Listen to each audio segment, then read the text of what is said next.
Bonjour tout le monde, ici André Lapierre pour ma webtv.info. Ma chronique cette semaine, on se rapporte au recours collectif. Un recours collectif qui a été fait en 2013 suite à la tragédie de Lac-Mégantic, où presque 450 quelques millions ont été cherchés par Daniel Larochelle et un groupe d'avocats pour les victimes de Lac-Mégantic, qui étaient au nombre de 4200 ou 4600.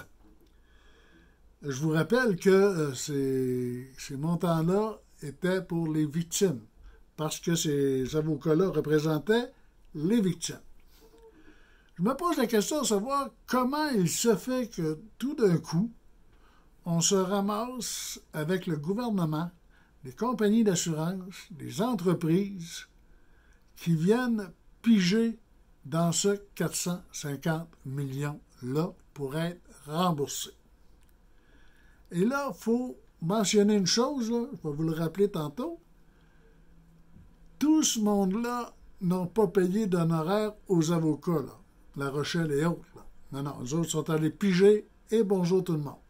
C'est vous qui avez payé les honoraires d'avocats pour toute cette belle gang-là. Il va falloir à un moment donné comprendre comment ça se fait que tout ça est arrivé. On en parlera probablement avec le maître Daniel Larochelle qui nous expliquera ça. Une autre chose.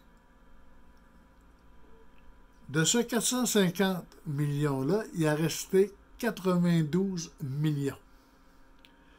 92 millions, dont un peu plus que la moitié retournait au gouvernement pour un remboursement. À un moment donné, il faudra que le gouvernement nous dise s'ils sont remboursés au complet et qu'il nous montre les factures de ça. Parce que moi, j'ai vu dans le journal de Montréal, à un moment donné, que le gouvernement réclamait 10 millions d'aides juridiques au point de vue de la justice. À moins que ça allait changer dans les dernières années, ils ont des avocats du concierge en montant. Ils sont déjà payés. Comment ça se fait que ça a coûté 10 millions tout d'un coup? Surtout que ce n'est pas eux autres qui ont plaidé la cause, c'est d'autres. Puis qui n'ont pas payé les avocats qui, eux, leur ont donné l'argent pour se rembourser. Ça, il va falloir à un moment donné que le gouvernement nous montre ça. Une autre affaire. Sur les 92 millions, il y a 50 millions ou 49 millions qui vont au gouvernement. Il reste 39 millions. De ce 39 millions-là, eh bien, imaginez que on veut donner environ une vingtaine de millions aux personnes, les victimes, qui soient les résidents de Lac-Mégantic, et remettre une somme de 16 ou 19 millions à la ville de Lac-Mégantic pour réaliser des projets et faire des choses de motivation. Et là, il y a eu une lettre demandée en novembre dernier, si au moins je me trompe, de novembre, parce que rappelez-vous que sur le 92 millions, l'argent pour les victimes devait être envoyé en décembre dernier. Le gouvernement du Québec, après avoir eu une demande et une lettre officielle par François Jacques, qui est député de Mégantic, la mairesse de Lac-Mégantic, des commerçants et des représentants d'institutions à Lac-Mégantic, demandant justement qu'un montant soit remis à la ville de Lac-Mégantic pour des projets, et aussi de ne pas payer les horaires d'avocats. Les honoraires d'avocats, pardon. Qu'on ne paye pas les avocats pour cette tranche d'argent-là. Je vous rappelle, les avocats Larochelle et son groupe ont été chercher de l'argent pour les victimes de Lac-Mégantic. Leurs clients étaient les victimes, soit les 4000 quelques cent personnes qui ont demandé et ont participé au recours collectif. Le gouvernement est allé en cours, le juge a fait son jugement et autorise le gouvernement justement à remettre 19 millions à la ville de Lac-Mégantic, de ne pas payer les honoraires des avocats et naturellement que le gouvernement du Québec s'en rembourse. Les avocats du côté américain, eux, ont encore quelques jours pour porter ça en appel et ils doivent le faire. Ce qui veut dire que si jamais ça va en appel, écoutez, on parle de quelques mois ou de quelques années, mais attendez-vous pas à avoir un chèque prochainement, d'après moi. Peut-être me tromper, mais d'après moi, je ne penserai pas. Là,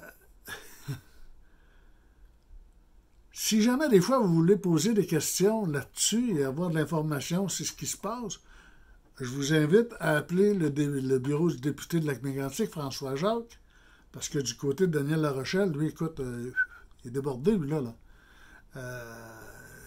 Il ne sait pas non plus d'où ça va, puis qu'est-ce qui va se faire, puis comment c'est que ça va fonctionner. Fait que je vous invite à appeler le bureau du député François Jacques à Mégantic. Une autre question que je me pose, étant donné que le gouvernement du Québec, lui, se dit remboursé tout d'un coup, on sait que Daniel Larochelle et son groupe d'avocats s'en vont en justice à l'automne prochain contre le CP. Est-ce que le CP va arriver en nous disant, écoutez, moi, là, écoutez, on a rien à payer là-dedans, les gouvernements ont été remboursés, les gens ont été remboursés, pourquoi moi j'irais payer un 150 ou 200 millions pour cette tragédie-là? Tout est fait, tout est réglé. Est-ce qu'on va se servir de ça? Parce qu'oubliez pas une chose, c'est que pour les 12 kilomètres de la voie de contournement qui va se faire, c'est les gouvernements fédéraux et provinciaux qui vont payer. Fait que c'est tous nous autres qui vont payer pour cette traque-là. Et le CP vient d'acheter à coups de milliards un chemin de fer et ils vont nous faire croire qu'il y a besoin du gouvernement pour faire 12 kilomètres de traque. Je pense qu'à un moment donné, il y a des gens là-dedans qui vont être obligés de se garder une petite gêne. Là. Parce qu'à un moment donné, là, c'est assez. Puis là, Lac-Mégantic, la ville, recevoir 16 millions, 19 millions, vous allez vous demander si je suis d'accord ou que je ne suis pas d'accord. L'argent qui a été demandé par les avocats était de l'argent pour les victimes. Et les vraies victimes sont les résidents de Lac-Mégantic. C'est pas la ville de Lac-Mégantic. Même s'il y a des gens qui disent que la ville a été victime, oui, mais la ville a tous les moyens pour aller chercher de l'argent, des projets, pour réaliser justement ces projets. Fait qu'à l'heure actuelle, j'ai bien hâte de voir comment c'est que ça va se finir. Il y a des questions à répondre là-dedans et j'espère qu'à un moment donné, on aura une réponse claire de tous ces gens-là au niveau des redevances du recours collectif. Là-dessus, je vous souhaite une bonne semaine. Pensez-y, puis posez des questions. Allez-y. Bye-bye.